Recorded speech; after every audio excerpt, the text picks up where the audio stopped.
55. Olha só. Isaías 55, de 1 a 9. Eu falei 59? Se vocês me crucificam, não tem problema.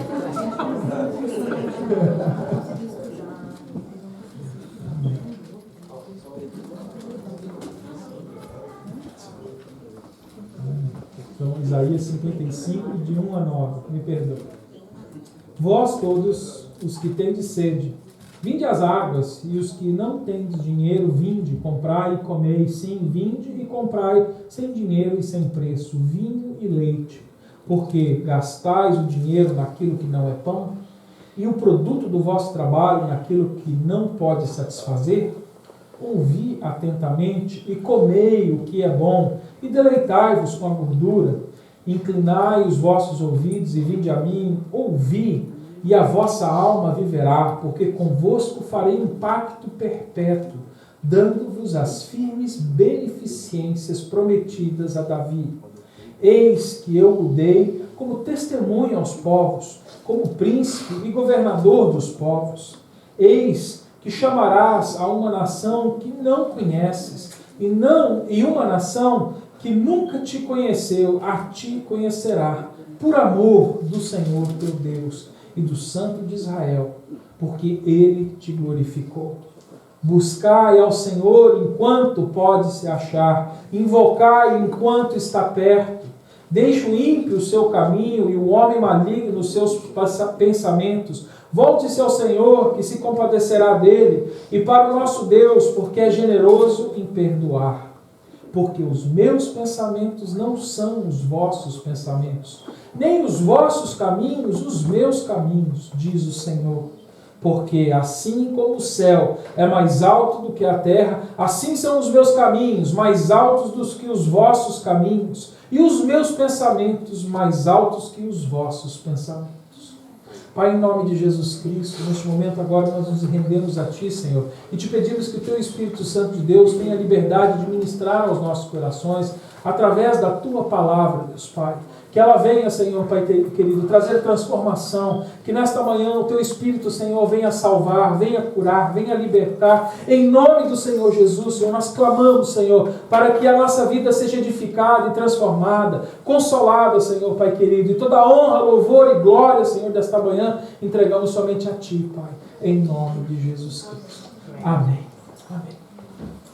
Quando nós nos propomos a conhecer a Deus, a estudar a respeito dos atributos de Deus, conhecer as qualidades, as características do nosso Deus, a gente tem que fazer algumas considerações antes. Nós temos que entender algumas verdades que a palavra de Deus mostra para a gente. E a primeira coisa que a gente, antes de começar a estudar os atributos de Deus, nós precisamos entender é que ninguém pode compreender completamente Deus.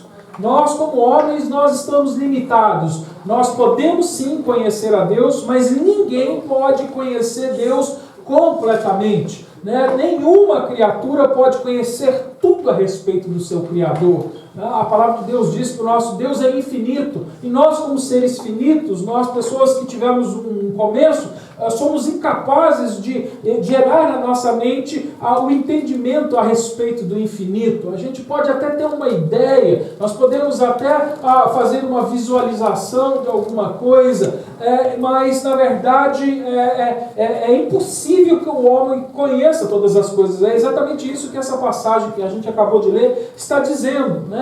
Que quem somos nós para pensarmos como Deus pensa? Os pensamentos dele estão muito além dos nossos pensamentos. O nosso conhecimento de Deus é muito limitado diante da grandeza do nosso Deus. Eu não sei se eu falei para os irmãos há algum tempo atrás, eu não me lembro se eu citei isso aqui no culto, mas eu lembro de uma ilustração que um escritor estava falando a respeito dos atributos de Deus, e ele disse: se nós tivéssemos uma folha de papel que fosse comprida o suficiente para dar a volta no mundo, e a gente escrevesse o nosso nome nessa folha, ainda assim aquele papel seria muito pequeno, né, comparado ao tamanho do nosso nome naquela folha em relação à grandeza do nosso Deus. Imagina, se você tivesse uma folha tão grande e escrevesse o seu nome, você olhasse do lado, toda aquela folha aberta e visse o teu nome de uma maneira tão pequena, ainda assim você não imaginaria a grandeza desse nosso Deus. Mas, na verdade, nós temos que conhecer o nosso Deus. A palavra de Deus, ela, apesar de dizer que nós não podemos conhecer todas as coisas, e nós não podemos compreender todas as coisas de uma maneira perfeita, a palavra de Deus anuncia que nós devemos conhecer o nosso Deus. Romanos 11:33 diz: ó, profundidade das riquezas, tanto da sabedoria como da ciência de Deus, quão insondáveis são os seus juízos e quão inescrutáveis os seus caminhos. Nós não podemos entender todas as coisas de Deus. Aliás, muitas vezes a gente questiona Deus não porque Deus não sabe o que está fazendo, é porque a gente não consegue entender como Deus está agindo. Essa é a grande verdade. Então, na nossa fraqueza, a gente joga a culpa para Deus e a gente diz: mas não estou entendendo nada, Deus. Será que você perdeu o controle de todas as coisas? Não. É porque nós somos limitados na nossa compreensão, no nosso entendimento. 1 Timóteo, capítulo 6, versículo 15 e 16 diz: a qual no tempo próprio manifestará o bem-aventurado e único soberano, Rei dos reis, Senhor dos senhores, aquele que possui, ele só, a imortalidade e habita em luz inacessível, a quem nenhum dos homens tem visto nem pode ver, a qual seja a honra e poder sempre eterno. Amém. Essa passagem é linda, mostrando quem é o nosso Deus. Aliás, o único, como ele diz aqui, o único que na verdade tem essa capacidade, ninguém mais tem essa capacidade. E a gente pode ter uma ideia de quem ele é, mas quem somos nós para conhecer aquele que é único? Único.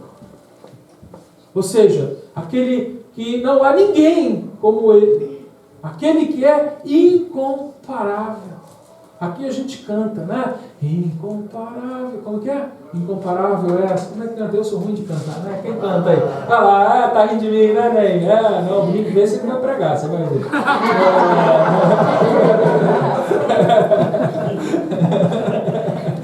Cada um faz o que sabe, né? Como é que é a música lá? Me ajuda, cadê? Incomparável é. Isso, isso, né? Ele é maravilhoso, né? Ele é incomparável, isso, né? Coisa boa, né? Ri de mim, né? Em Jó, capítulo 26, Jó 26, 14, ele diz: eis que essas coisas são apenas as orlas dos seus caminhos, e quão pequeno é o sussurro que dele ouvimos, mas o trovão de seu poder, quem o poderá entender? Jó, ele chega um momento, depois de ter tanta experiência com Deus, de passar tanto sofrimento, mas ao mesmo tempo de vivência na presença de Deus, de conhecer, chega um momento que ele reconhece, não tem jeito, né? Como eu posso entender todas as coisas de Deus? E muitas vezes, quando nós estamos passando por dias difíceis, pelas dificuldades, como um dia Jó passou, a gente tem a tendência de querer entender o que está acontecendo, mas o importante não é entender o porquê aquilo está acontecendo, né? Não é entender o que está acontecendo, mas entender o que Deus está querendo fazer conosco durante aqueles acontecimentos, porque isso o Senhor revela, isso o Senhor nos deixa saber, e nós temos que entender isso. Nós nunca vamos entender completamente o nosso Deus, nós não vamos compreender todo o nosso Deus, ele é incompreensível. Ele é de uma natureza diferente da nossa. Salmo 147, 5 diz: grande é o nosso Senhor e de grande poder, não há limite no seu entendimento. No nosso tem. A gente tem limite. Eu acho interessante aquelas competições que tem na televisão, né? Hoje em dia eu não sei se é muito popular, no passado, né? Agora eu estou entregando minha idade, né? Mas no passado a gente aparecia mais aqueles concursos na televisão, onde a pessoa ela tinha que estudar a respeito do assunto, e ela era levada ao programa ao vivo e se fazia várias perguntas, e se ela errasse uma, ela era eliminada. Quem lembra desse tipo de programa na televisão? Né? Você entregou a idade aí também, né? A gente não quis levantar a mão para não entregar a idade. Mas você lembra, né? Hoje em dia tem, é que antigamente, né, o povo preocupava mais, né, com o conhecimento, a cultura, o intelecto. Hoje o pessoal só quer saber de bobagem, né, então isso não é mais muito popular. Então, né, a televisão não faz mais esse tipo de programa assim com frequência, mas era frequente e era interessante. Você via às vezes, eu me lembro às vezes quando eu era garoto, teve um rapaz bem novinho, um garotinho, um adolescente, que foi participar de um concurso e ele estudou muito sobre um assunto, eu nem lembro qual é o assunto, mas eu sei que ele venceu o programa porque ele conseguiu realmente responder todas as perguntas, ele conhecia todas as coisas a respeito daquele assunto. Mas se você fizesse uma pergunta fora daquele assunto, aquele garoto estava perdido, porque o conhecimento do homem é limitado, mas o conhecimento de Deus não é. Então, como eu, apesar de todo o conhecimento que tenho limite, posso compreender um Deus que conhece todas as coisas e não tem limites. É querer demais. Ainda em Jó, capítulo 38, versículo 4, ele diz: onde estava tu quando eu lançava os fundamentos da terra? Faze-nos saber se tens entendimento. Quem lhe fixou as medidas, se é que o sabe? Ou quem a mediu com que cordel? Sobre que foram firmadas as suas bases? Ou quem lhe assentou a pedra de esquina? Quando juntas cantavam as estrelas da manhã e todos os filhos de Deus bradavam de júbilo. Quem pode conhecer essas coisas insondáveis do nosso Senhor? Nós não podemos conhecer todas essas coisas. E nós nem devemos nos preocupar em querer conhecer completamente o nosso Deus. Mas nós temos que conhecer o nosso Deus. E a palavra de Deus diz que nós temos que conhecer aquilo que Deus se dá a conhecer, aquilo que Deus revela de si mesmo. Aqui nessa passagem que a gente acabou de ler em Isaías 55, no versículo 8 e no versículo 9, ele fala de duas coisas importantíssimas aqui. Que Deus pensa o que nós não somos capazes de pensar. É o que ele está dizendo aqui no versículo 8. Deus, ele pensa aquilo que a gente não é capaz de pensar. O homem, ele tem limite para a compreensão, e é por isso que é necessário que Deus pense aquilo que nós não podemos pensar, e é por isso que nós devemos nos entregar nas mãos de Deus, para que a gente possa viver os pensamentos que são melhores do que os meus, porque eu tenho um plano, eu tenho uma ideia, eu tenho um pensamento, mas o meu pensamento passa pelo meu limite, e passa pela minha falta de conhecimento de todas as coisas. Mas quando eu entrego a minha vida e dependo do meu Deus, aquele que tem todo o conhecimento e não tem limites, eu posso viver o sobrenatural. Hoje em dia a gente pensa que viver o sobrenatural é viver fazendo pulo e algazarra, e gritaria e uma série de outras atitudes físicas. Que, aliás, a gente pode fazer até não só na igreja, a gente faz no parque, a gente faz lá no candomblé, a gente faz em um monte de outros lugares. Mas conhecer a intimidade de Deus, conhecer aquelas coisas que nós não temos a capacidade de encontrar por nós mesmos, só se nós estivermos vivendo no Espírito. Só se nós estivermos vivendo com intimidade com Deus. Por isso que nós devemos conhecer o nosso Deus, porque conhecendo o nosso Deus, nós vamos entender que Ele tem pensamentos que são mais altos que o nosso, pensamentos que são melhores que o nosso, ideias que nós não conhecemos, criatividade que nós não imaginávamos ser possíveis de fazer. É interessante que quando o homem passa por uma grande dificuldade na sua vida, e aí agora estou falando de dificuldade financeira, como o homem começa a se tornar uma criatura mais parecida com Deus. Ele começa a se tornar um ser criativo. Quando ele vê que não tem mais jeito, não aparece mais oportunidade de trabalho, não tem mais nada, ele começa a inventar um jeito. Ele vai aprender a fazer queijo e vai vender queijo.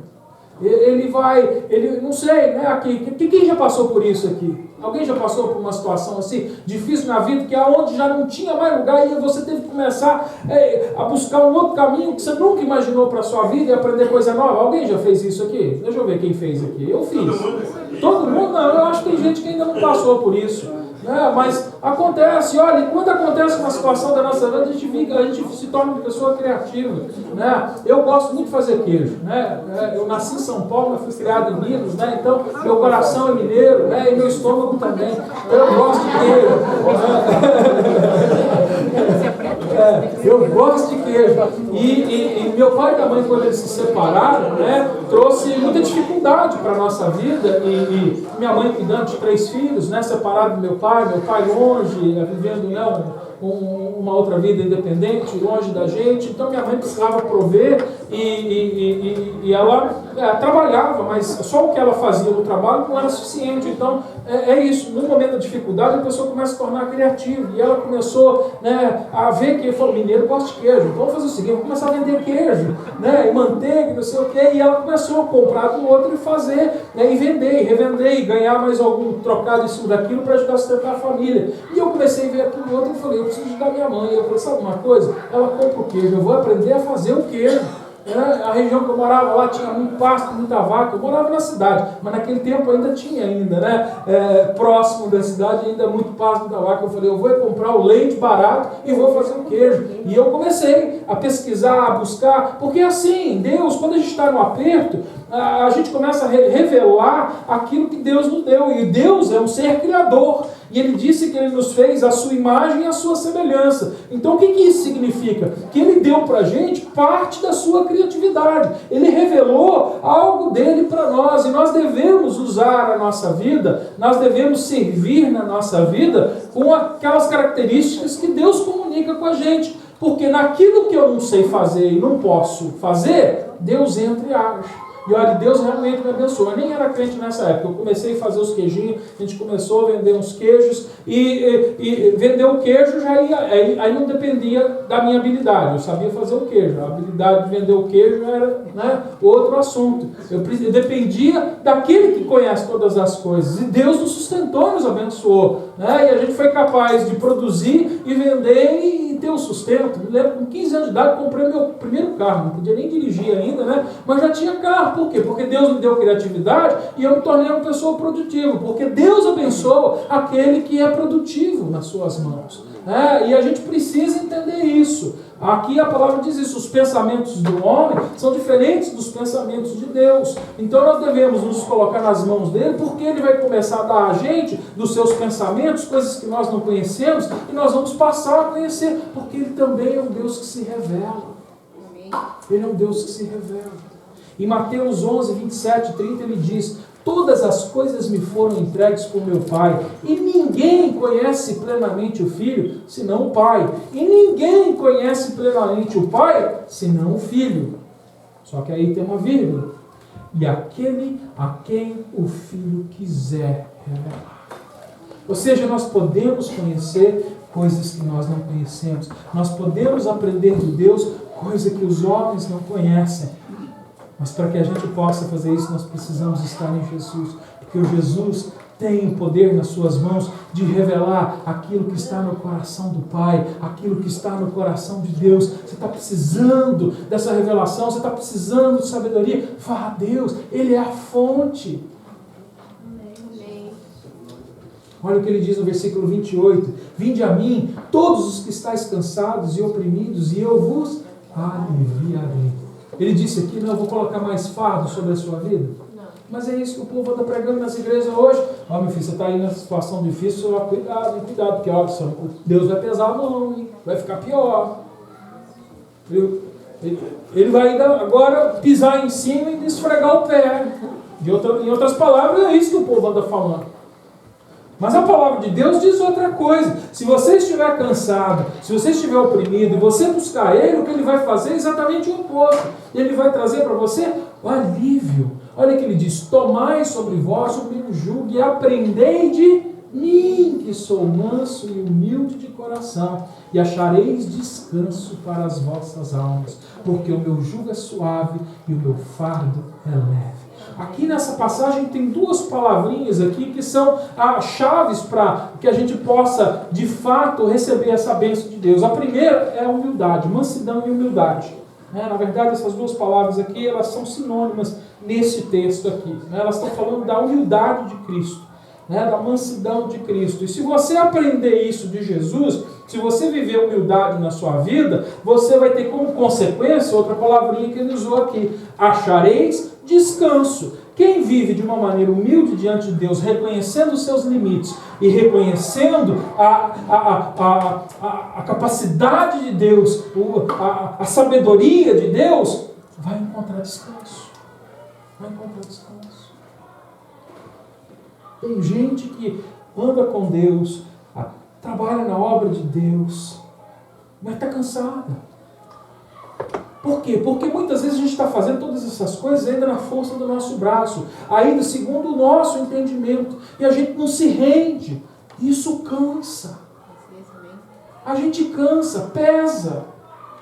Porque quando a gente se entrega totalmente e deixa Deus agir por nós, nós somos as pessoas que vamos fazer a obra. Entenda uma coisa, Deus não vai falar assim, agora senta que eu faço. Quando Ele chamou o povo para a luta, Deus não falou assim, todo mundo deita e vai dormir que eu vou lutar. Não, Ele mandou o povo marchar, só que Ele entrou na frente. Teve luta, aliás, que eles nem precisaram lutar, mas tiveram que fazer alguma coisa. Em alguns Ele mandou tocar as cornetas. Toca a corneta que eu entro. Mas tinha trabalho para fazer. Entenda uma coisa, tem a nossa parte e tem a parte de Deus. O ponto é, será que nós estamos nos entregando a Deus e deixando Ele fazer o que Ele tem que fazer? Ou a gente está assumindo as lutas que não são nossas? Ou nós estamos tomando os problemas sobre nós para que a gente dê uma solução e não colocando ele nas mãos de Deus e deixando Deus lutar por nós? Tem uma coisa, tem trabalho. Ele falou, toma o meu, né? Me dá o teu fardo e toma o meu. Tem fardo. Fardo tem peso. Só que o peso dele é muito mais leve. E hoje talvez você esteja cansado porque você ainda está usando o seu. Entrega isso na mão de Deus e fala, Deus, então me dá o seu, você leva o meu e vamos trabalhar junto. Não é negócio, gente? Fala a verdade, não é negócio. Se você tivesse, eu estou entregando a idade de novo, né? Eu lembro quando eu era menino, minha mãe falava assim, vai buscar o gás lá na padaria, né? O gás acabava, você tinha que catar o botijão vazio, e aí na ida era uma beleza, aquele gás levinho, mas na hora que você pegava o outro, 13 quilos ali, né? Eu era meninão, né? Eu tinha uns 12, 11 anos de idade, né? E eu jogava aquele negócio nas costas, as perninhas estavam bravas, né?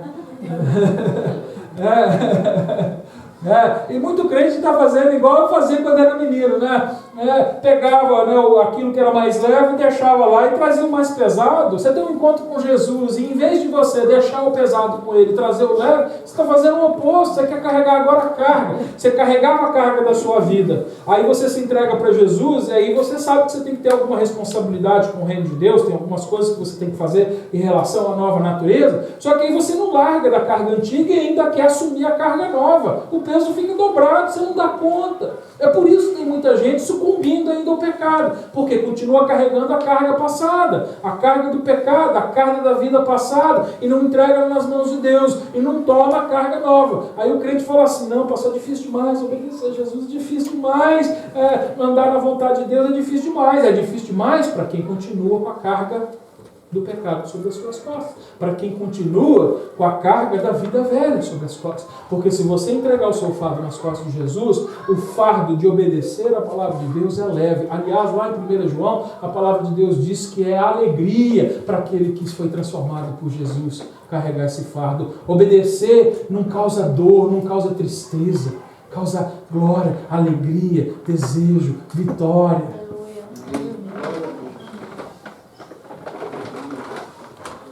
Outra coisa que ele diz nessa passagem que nós lemos de Isaías 55 é que não só os nossos pensamentos, mas como os nossos caminhos.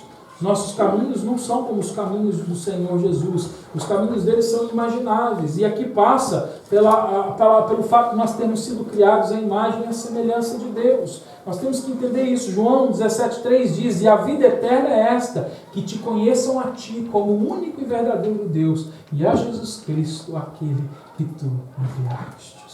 Ou seja, como criação de Deus, criado à imagem e semelhança de Deus, nós temos algumas responsabilidades. E a nossa responsabilidade diante do reino é conhecer o nosso Deus. É o mínimo que nós podemos fazer. Ter entendimento de quem Ele é. E eu tenho certeza que se hoje alguém parasse algumas pessoas aqui na rua e perguntasse assim, define para mim o que é Deus, muita gente ia ter dificuldade de dar uma boa resposta. Fala a verdade. Tem alguém aqui que ia ter dificuldade de explicar quem é Deus? Tem. Eu sei que tem. Eu já tive essa dificuldade. Por quê? Por que nós temos essa dificuldade? Porque nós não paramos para conhecer quem é o nosso Deus. Nós não entendemos que nós, apesar de sermos a sua imagem, a sua semelhança, nós refletimos, né, um caráter fraco de Deus. Porque Deus, ele comunicou alguns dos seus atributos para a gente. Ele deu para a gente parte daquilo que ele é, mas de uma maneira parcial, não completa. Né? Porque o homem não poderia suportar toda a imensidão de Deus. Ele é um ser eterno, um ser que sempre existiu e nós não somos. Mas o que ele deu para a gente pode viver, a gente pode suportar, porque a gente precisa conhecer, a gente precisa estar perto de Deus. Esse conceito daquilo que é conhecível e daquilo que não é conhecível.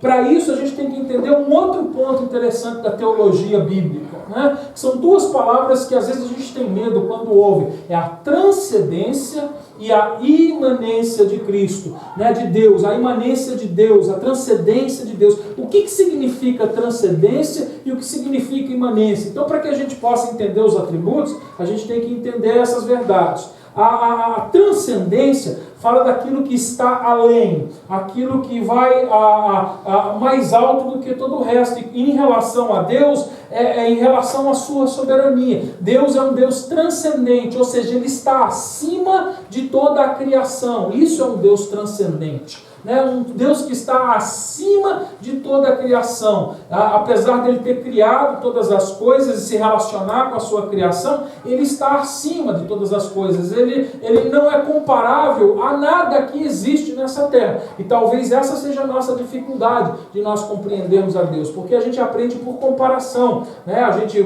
procura modelos, figuras, e em relação a Deus nós não temos um modelo ou uma figura. Ele é incomparável, a Bíblia diz pra gente. Ou seja, se ele é incomparável, não tem nada que eu possa mostrar de físico que reflita quem de fato Deus é. E talvez por isso a gente tenha dificuldade de entender Deus. Mas como Deus quer ser entendido, ele também é um ser imanente, ou seja, ele tem a imanência. O que é a imanência? Está lá no versículo 6 de Isaías 55. O que ele diz ali pra gente? Né? Busque enquanto ele se acha perto. Imanência é o Deus que é transcendente, está acima de todas as coisas, participando da sua criação e estando bem perto de todos nós. Ou seja, transcendência é aquilo que está além, mas imanência é aquilo que está bem próximo. Ou seja, o nosso Deus, ele é transcendente, ele está acima de todas as coisas, mas ao mesmo tempo ele é imanecente, ou seja, ele vem e participa da nossa vida, ele está bem perto. Apesar de ele ser superior a todas as coisas e incomparável a todas as coisas, ele é um Deus de perto. Um Deus que se relaciona com a sua criação. E isso é lindo da gente aprender com Ele. Aqui eu escrevi assim: a transcendência de Deus é sua distinção e sua elevação sobre todo o mundo. É exatamente o que o versículo 8 e 9 está revelando para a gente aqui. O pensamento dele é mais alto que o nosso, o caminho dele é mais alto que o nosso. Aquelas passagens todas que eu li quando eu comecei a minha palavra revelam que é este Deus soberano e altíssimo, que não há nenhum como ele. Mas imanência, eu escrevi aqui, imanência de Deus é o seu contato e sua habitação no mundo. Assim como diz os versículos 1 ao 3 e ao 6. É aquele Deus de perto, é aquele Deus que vem e faz um pacto comigo e com você. Aquele Deus que faz uma aliança e participa da sua vida. Aliás, hoje um Deus que habita na nossa vida através do Espírito Santo de Deus. Isso é imanência. E é por isso que a gente precisa conhecer o nosso Deus. Talvez fosse muito difícil os homens conhecer Deus quando Deus não os habitava. Mas ainda assim, Deus era imanente, porque Ele nunca deixou de ser aquilo que Ele é. Então Ele se revelava com frequência, até mesmo quando o Espírito Santo não habitava o homem. Deus era presente. Por isso que lá no tabernáculo, como nós estudamos na escola dominical hoje, Deus se revelava através da coluna de fogo, de uma maneira visível, para que as pessoas olhassem e sentissem o calor daquele fogo que estava ali aceso diante daquele tabernáculo, e as pessoas sentissem a presença de Deus, vissem a sua luz, sentissem o seu calor. Deus é um Deus que se revela de perto. Deus é um Deus que pode ser percebido. Aliás, a palavra de Deus diz para a gente que Deus é Espírito. João 4,24 diz que Ele é Espírito. E a gente tem dificuldade de entender o que é, né, ser Espírito, porque é um tipo de matéria que nós não conseguimos ver. Né? A matéria, Espírito tem uma matéria, entenda isso, o Espírito tem uma matéria, só que ela não é perceptível aos nossos olhos, como o ar. Né? Todo mundo está respirando aqui? Ainda assim, né? Que bom, né? Se alguém parou de respirar, avisa a gente aqui, né? A gente chama o socorro. Mas se você estiver respirando, né? Você sabe que aqui dentro tem o quê? Ar. Mas a gente olha e não vê o ar, porque a gente não tem capacidade de ver com os nossos olhos né, as propriedades do ar. E assim é a propriedade de Deus, o Espírito. Ela é invisível aos nossos olhos, aos olhos humanos. Homens tiveram a oportunidade de ver Deus através da revelação espiritual e não dos seus olhos humanos. Então, quando Deus abriu a visão espiritual de alguns homens puderam ver, como a palavra de Deus fala de Moisés, que viu Deus pelas costas. Então, Deus de algumas maneiras se revela às vezes ao homem, se apresenta, mas não através dos olhos comuns, mas através da visão espiritual que Deus deu, porque Deus é Espírito. E o que isso significa? Como eu disse, o Espírito Santo, o Espírito, não só o Espírito Santo, o Espírito é uma substância que é uma matéria. E o que é uma substância? Substância é algo que existe, não é isso? Substância é algo que existe, porque não vejo ar, mas a gente sabe que existe, porque se não houvesse ar aqui, nós estaríamos mortos. Então, a prova de que existe ar aqui é que nós estamos vivos, Ou seja, então substância existe, apesar de a gente não ver todas as substâncias, e ela se manifesta. Então, Deus sendo Espírito e tendo uma matéria, e a matéria é uma substância que existe e se manifesta, como é que a gente conhece essa substância? Como é que a gente conhece a matéria de Deus? Através dos atributos de Deus. Se a gente estudasse qualquer matéria química, orgânica que estivesse aqui, nós íamos aprender a respeito das suas características e das suas propriedades. Mas Deus não é uma coisa, um negócio, mas Ele tem matéria. Então, por Ele ser um ser vivo e ter matéria, Ele se revela, não através de propriedades, mas através de atributos. Então, quem conhece os atributos de Deus, começa a conhecer quem Deus é. Por isso é importante a gente estudar os atributos de Deus e conhecer os atributos de Deus. Reconhecendo os atributos de Deus, nós estamos conhecendo o nosso Deus, porque através dos seus atributos, Ele se revela a nós. Quem aqui conheceu já o amor de Deus? Tem alguém aqui que já conheceu o amor de Deus? Você já conheceu Deus em parte? Quem já conheceu a misericórdia de Deus aqui? Você já conheceu outra parte de Deus? Quem conheceu a graça de Deus aqui? Você já conheceu? Quem conheceu a bondade de Deus aqui? Glória a Deus, você está conhecendo Deus em parte, mas Deus tem muito mais para se revelar. E nós precisamos ter essa experiência, esse conhecimento de Deus, para que a nossa intimidade com Deus seja não só um conhecimento intelectual, porque tem muita gente que tem um conhecimento intelectual com Deus, mas o intelecto não salva ninguém, o intelecto não transforma a vida de ninguém, o intelecto não tem poder para salvar. E muita gente tem até um conhecimento intelectual dos atributos de Deus, às vezes melhor do que do crente. O crente até conhece os atributos de Deus, talvez não com um conhecimento intelectual, porque quem experimenta Jesus experimenta Deus na sua plenitude.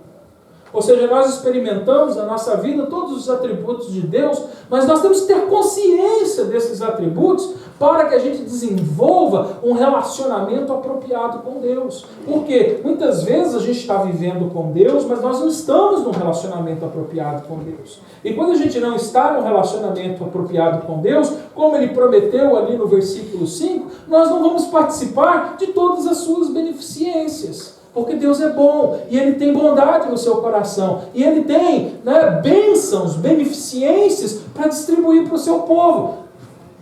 E aqui nesse capítulo de 55 de Isaías, ele diz isso, que Ele quer compartilhar das suas beneficências. Por isso, olha lá, versículo 3, ele diz, porque convosco farei um pacto perpétuo, dando-vos a vós as firmes beneficências. Aí você vive correndo atrás da bênção de Deus, e Deus já correu atrás de você com as bênçãos dele faz tempo. Duas peças aqui, para ilustrar. Deuteronômio 28, 29 deixa isso bem claro para a gente. Ele diz, né, que aquele que obedece a Deus, Deus vai fazer com que as bênçãos deles corram atrás de você. Mas hoje em dia o povo está sendo ensinado a fazer o contrário. Em vez de obedecer a Deus e seguir o caminho, porque obedecer a Deus é ir para onde Ele manda. E Ele diz, ir por todo mundo, levar o Evangelho, pregar a toda criatura. Ele manda você ir. Ele manda você ir. Mas aí você fala assim, não, sabe uma coisa? Vou fazer isso não, eu vou lá. E aí você vem correndo para Deus.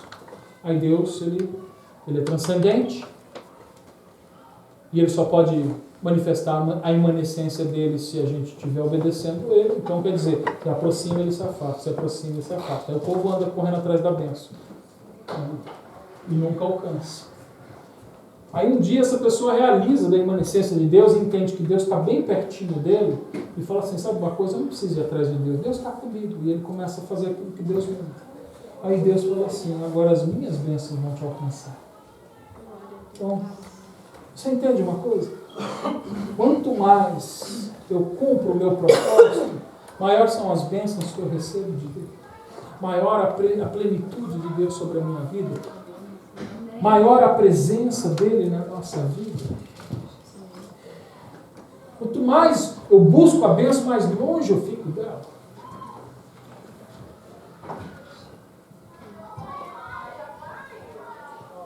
Para que a gente possa ser abençoado, nós temos que conhecer o nosso Deus. Se eu hoje perguntasse para você assim, quem é Deus? Qual a resposta que você me daria? Eu vou trazer uma aqui que eu gosto muito, que é a que eu gosto de usar. Essa talvez não seja a melhor para você, talvez você possa conhecer uma resposta melhor, mas tem uma que eu gosto muito, que ela está no Catecismo de Westminster. Né? Ela foi uma definição que foi escrita, né, por aquele grupo de pessoas que se reuniu e escreveu o Catecismo de Westminster. Né? E ela diz assim, Deus é um Espírito infinito, eterno, imutável em seu ser. Sabedoria, poder, santidade, justiça, bondade e verdade. Eu acho essa resposta tremenda. Então, quem é Deus? Deus é um Espírito infinito, eterno e imutável. Coisa que ninguém mais pode ser. Mas Ele é cheio de sabedoria, poder, santidade, justiça, bondade e verdade. Coisa que nós podemos conhecer e viver nas nossas vidas. O nosso Deus é transcendente e o nosso Deus é imanente. Ele é um Deus que é soberano e está acima de todas as coisas, mas um Deus de perto, que anda comigo e com você.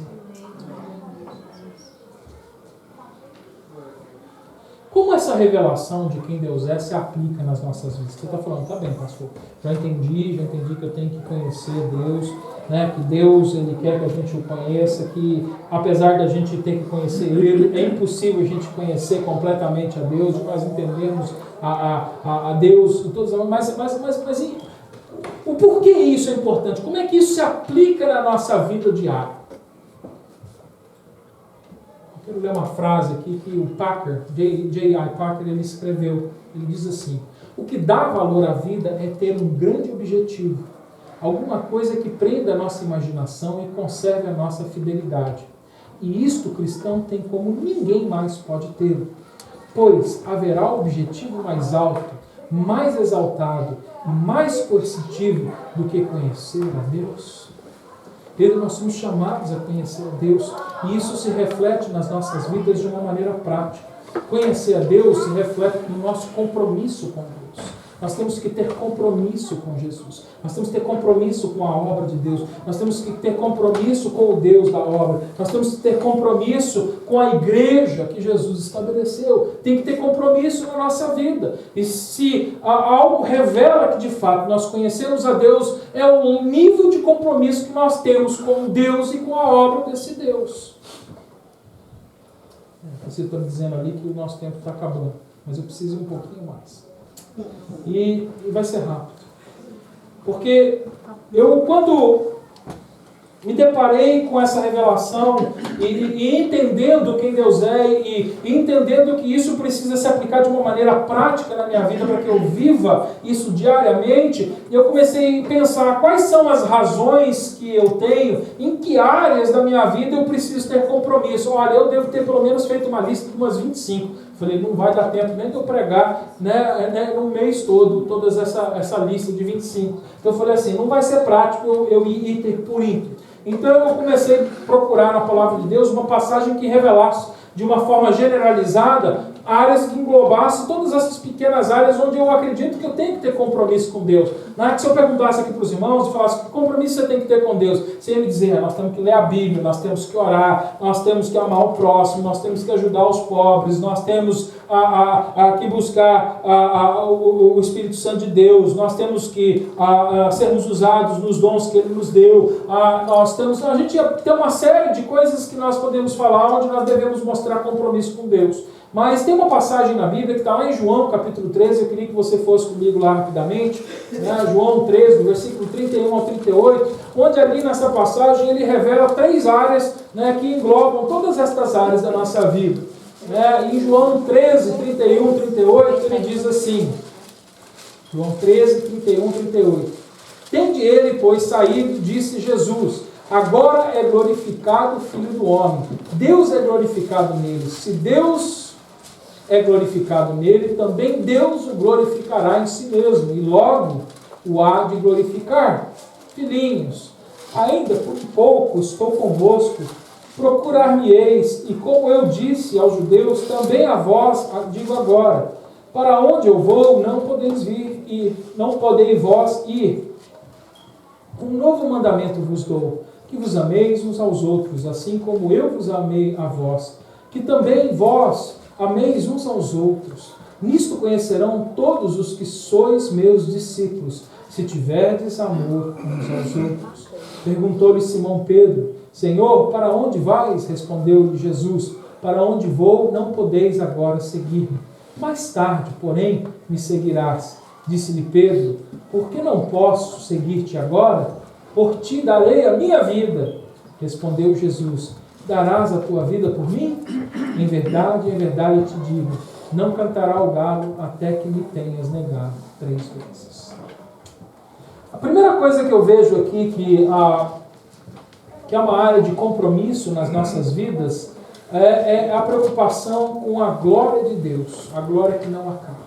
A gente pode ver aqui que na primeira parte dessa passagem, a palavra glória, glorificado, ela se repete, várias vezes aqui. Ou seja, glória de Deus tem que ser a preocupação de um crente. O crente ele precisa estar comprometido em trazer glória a Deus, em render glória a Deus através da sua vida. E isso fala de compromisso. Em Mateus 22, 37, 38, ele diz, respondeu-lhe Jesus, amarás o Senhor teu Deus de todo o teu coração, de toda a tua alma e de todo o teu entendimento.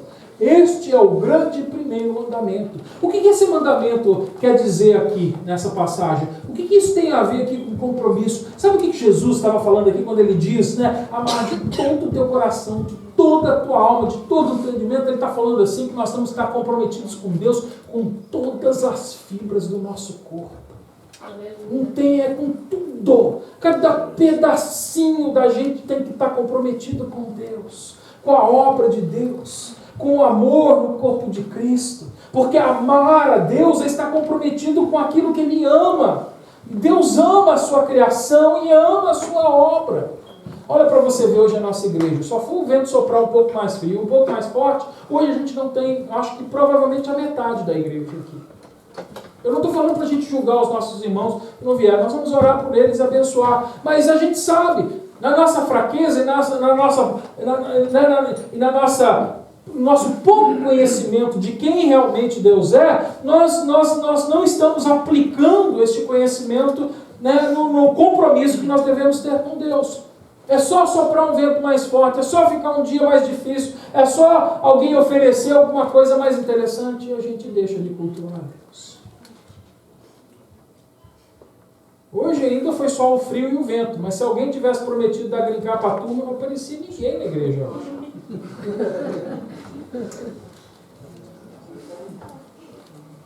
Não é verdade?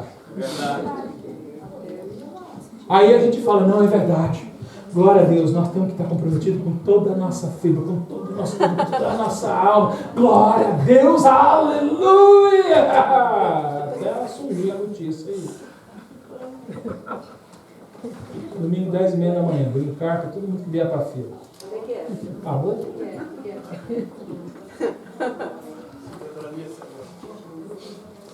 Estou dizendo, querido, olha, e se tem alguém que diz aqui que né, chegou o verão, eu sei que aqui a gente trabalha muito, você tem que ter família, não tem problema você pegar a sua família um dia, ir para a praia com seus filhos, acorda cedo, pega eles, vai para a praia, gasta tempo com a sua família, é importante fazer isso. Não estou dizendo isso, você não vai estar pecando em você cuidar bem da sua família. Aliás, Deus mostra o quão é importante nós cuidarmos bem da nossa família. Não é disso que eu estou falando, não é viver de uma maneira religiosa, não posso faltar, não é isso.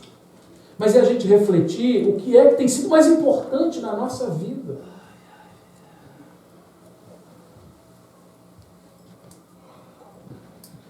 Preocupação com a glória de Deus.